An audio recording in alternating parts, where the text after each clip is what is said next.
ஏன்னா அரசாங்கம் என்பது மக்களுக்கான அரசாங்கமா இல்லை அப்படின்றதுக்கு நிறைய உதாரணங்கள் நம்ம கண்ணு முன்னாடி இப்ப நிறைய நடந்துட்டு இருக்கு.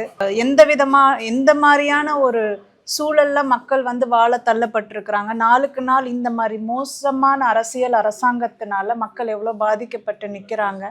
ஒரு ஹையர் கிளாஸ்ன்னு இருக்கிற மக்கள் அவங்க லைஃப் ஸ்டைல் வேற மாதிரி இருக்கு. அவங்க எதனாலையும் பாதிக்கப்படுறது இல்லை. பிலோ மிடில் கிளாஸ் லோவர் கிளாஸ்ன்னு சொல்லக்கூடியவங்க அவங்க லைஃப் வாழலை. அவங்க சிக்கிட்டு இருக்காங்க, ஒரு வாழ்க்கை சுழற்சிக்குள்ள சிக்கிட்டு இருக்காங்க. இந்த மாதிரி ஒரு அரசாங்கம் என்னோட அப்பா விஷயத்துலயும் நிறைய தவறுகள் செஞ்சாங்க. என்னோட அப்பா இருந்த ஏரியால இருக்க மக்கள், அவரை சுத்தி இருந்த மக்கள் எங்க அப்பாவோட விஷயத்துக்கு சம்மந்தப்படாம இருந்தாங்க இல்லைங்களா, உயிரையே விட்டுருக்காங்க. அந்த கேஸ்க்கு சம்மந்தப்படாதவங்க ஜெயிலுக்கு போயிருக்காங்க, உயிரை விட்டுருக்காங்க. இந்த மாதிரி விஷயங்கள்லாம் நடந்திருக்கு. அப்போ இதை நான் எல்லாத்தையுமே ஒரு ரீதியா ஒரு தராசுல வச்சு பேலன்ஸ் பண்ணி தான் பார்க்கணும்.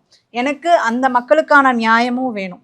என்னோட அப்பா எதை நோக்கி போனார், அவர் தேர்ந்தெடுத்த பாதையை பத்தி நான் யோசிக்கல. அவர் எதுக்காக அந்த பாதையை தேர்ந்தெடுத்தார்? சித்தப்பா சீமான் சொல்வார் இல்லைங்களா, இப்போ நம்ம தலைவர் பிரபாகரன் அவர்கள் அவங்க தமிழ் ஈழத்துல துவக்கைகளை ஏந்தி ஆயுதத்தை ஏந்தி போராடினாங்க. ஒருவேளை அப்பா இருந்திருந்தா அப்படியான சூழ்நிலை வந்திருக்குமோ எனக்கும் என்னன்னு தெரியல.